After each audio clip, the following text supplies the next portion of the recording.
Wa an Abi Hurairah radhiyallahu anhu qala lamma nazalat hadhihi al-ayah wa anzir 'ashiratakal aqrabin da'a Rasulullah sallallahu alaihi wasallam Quraisyan fajtama'u fa'amma wa khassa wa qala ya bani 'abdi syam ya bani Ka'ab ya bin Lu'ay anqidhu anfusakum minan nar ya bani Murrah bin Ka'ab anqidhu anfusakum minan nar ya bani 'abdi Manaf anqidhu anfusakum minan nar ya bani Hashim anqidhu anfusakum minan nar ya bani 'Abdil Muttalib anqidhu anfusakum minan nar ya Fatimah anqidhi nafsaki minan nar fa inni la amliku lakum minallahi syai'a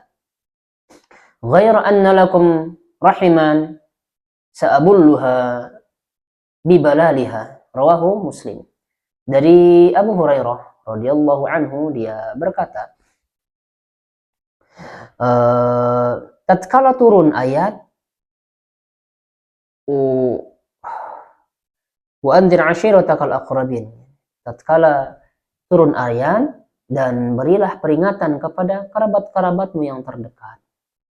Kemudian Rasulullah sallallahu alaihi wasallam memanggil bangsa Quraisy. Sesudah mereka berkumpul, kemudian beliau memanggil secara umum dan khusus.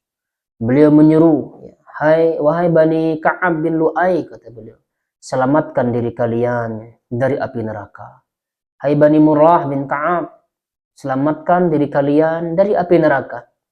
Hai Bani Abdi Manaf, selamatkan diri kalian dari api neraka. Wahai Bani Hashim, selamatkan diri kalian dari api neraka. Wahai Bani Abdul Muttalib, selamatkan diri kalian dari api neraka. Lalu kemudian Nabi bersabda, wahai Fatimah, selamatkan dirimu dari api neraka. Sesungguhnya aku tidak memiliki kemampuan untuk menolong diri kalian dari siksa Allah. Namun aku masih memiliki hubungan kekeluargaan dengan kalian, maka aku pun akan menjalin hubungan sebaik-baiknya. Masya Allah, sekelas Nabi ya. Sekelas Nabi ya berkata kepada Fatimah, selamatkan dirimu dari api neraka. Karena beliau tidak mampu ya, kecuali atas izin Allah Subhanahu wa taala. Maka bagi kita jangan terkecoh ya. Kita jangan tertipu. Kita jangan mau diiming-imingi dengan atas nama si ini. Kalau ingat ini, maka kamu bebas dari azab kubur, katanya. Karena orang yang berlebihan itu ya, termasuk oknum ini ya, termasuk oknum Habib. Kalau ingat namanya, maka tidak akan diazab dalam kubur. Selamat dari dari pertanyaan mungkar dan nakir, katanya. Lalu kemudian ada juga ya video-video yang kita lihat juga terkadang di media sosial itu, saking mengagung-agungkan gelar Habibnya begitu, maka seenaknya doang terkadang ngobrol itu, seenaknya doang menyampaikan kepada jamaahnya. Barang siapa misalkan yang mengkritik Habib, maka dia akan begini-begini. Bagaimana ceritanya ini? Ya mengkritik ya kritik saja. Kalau Habibnya salah, kalau Habibnya keliru, ya kritik. Ya, karena Habib itu adalah manusia, dia tidak maksum ya. Maka kalau ada pemahaman yang salah ya kita kritik ya, tetapi dengan cara yang baik. Namun tetap ya kita hormati mereka ya, kita harus menghormati mereka. Akan tetapi kalau ada pendapat-pendapat dia yang sangat di luar nalar nih, misalnya seperti di film-film tuh, misalnya ada seorang Habib menceritakan neneknya gitu, menceritakan kakek nenek moyangnya yang ternyata Masya Allah saktinya luar biasa, dia bisa terbang, kata, membawa cambuk dari neraka, membawa cambuk dari inilah, ya kurang lebih seperti itu. Nah, lalu kemudian dia pamerkan kesaktian-kesaktian kakek neneknya, nenek moyangnya begitu. Nah ini kan cerita-cerita yang ngarang ngidul ini namanya. Bahkan Nabi sendiri saja ya tidak mampu melakukan hal demikian. Ini bagaimana orang yang sekarang, yang dimana di zaman fitnah ini kemaksiatan-kemaksiatan di mana-mana. Mata kita juga ngelihat ke depan pasti ada tuh kemaksiatan-kemaksiatan. Bagaimana bisa mendapatkan karomah seperti itu? Bisa kebal katanya ya. Bisa cukup dengan tulis nama seorang ya Habib, lalu kemudian simpan di tengkuk si mayat ini, maka dia tidak akan dia bakal gampang itu, nggak akan ditanya katanya dengan mungkar nakir. Itu kan orang yang berlebihan, padahal Nabi sendiri masya Allah ya, dia sendiri yang mengatakan ya, Fatimah selamatkan dirimu dari api neraka. Nah, ya, makanya ya kita sebagai jamaah ini ya, jangan tergiur dengan orang yang melebeli dirinya Habib lah atau demikian. Kalau itu benar atau pendapatnya sesuai dengan Al-Quran dan Sunnah, maka kita ikuti. Kalau tidak sesuai, maka itu perlu yang kita kritik. Kadang kan ada orang yang mengatakan nggak boleh mengkritik Habib. Ini nggak boleh bagaimana, seakan-akan Habib ini adalah orang yang suci, orang yang benar. Nah banyak kok, tidak sedikitnya ada beberapa Habib juga yang melakukan amalan-amalan yang tidak sesuai, bercerita-cerita yang tidak sesuai, ya melebih-lebihkan makam. Padahal Nabi sendiri ya mengatakan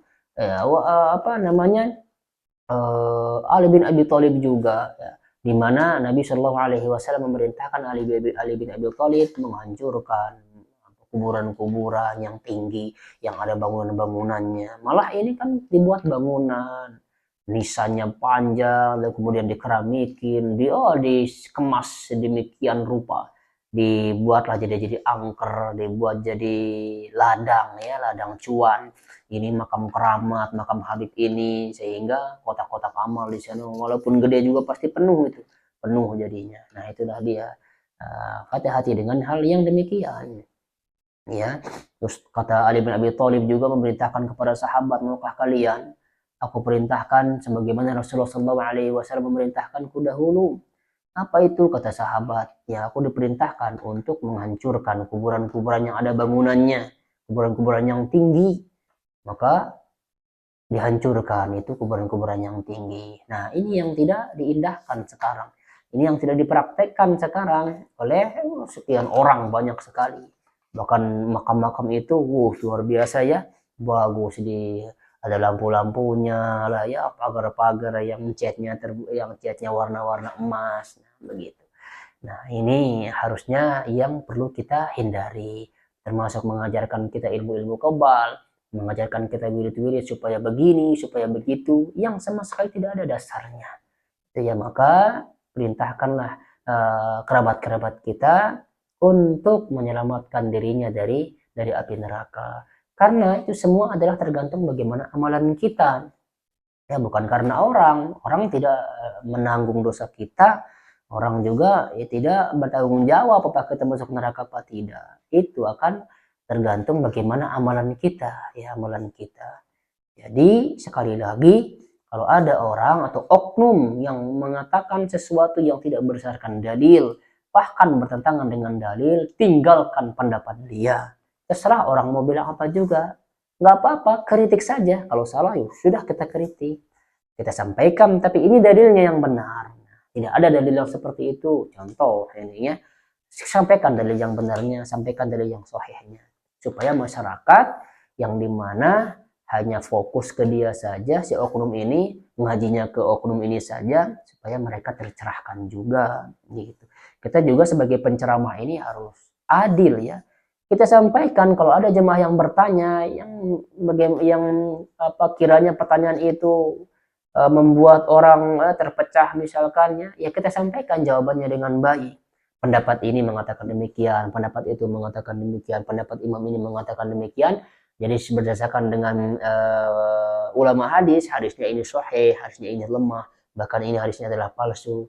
Ambillah hadis-hadis yang sahih, tinggalkan yang lemah. Nah, apalagi itu hadis palsu yang dipopulerkan misalnya, itu kita jelaskan kepada masyarakat. Jangan sampai si penceramah juga menyampaikan hadis-hadis palsu, menyampaikan hadis-hadis lemah, sementara hadis-hadis yang sahihnya ditinggalkan. Nah, apa dampaknya nanti? Dampaknya adalah hadis-hadis yang sahih itu akan hilang. Sementara hadis-hadis yang lemah, bahkan asal-usul tidak jelas, itu akan dilestarikan. Itu disebabkan karena para penceramah tidak menjelaskan hal demikian.